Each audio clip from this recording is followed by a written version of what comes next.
Alright, we're going to do a Litecoin. Address. I took my address that I got paid on, not today by any means, and go to live.blockcipher.com/LTC. Paste in your address. If you get an error, well, we did not. So we scroll down.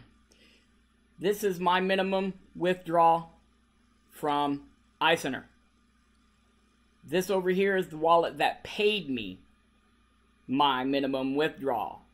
Any extra will go back to the wallet, as you can see. So we click on the wallet that paid me, and it takes you to this address.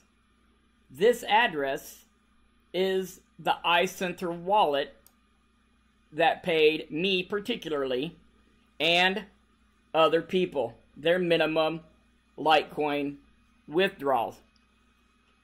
That's how you find the wallet that paid you. And right now there is a balance of 0.4, which is below the minimum, so nobody can use it. And they only paid 10 people. Well, 9 people, because of what the balance is. That is how you locate the wallet that paid you.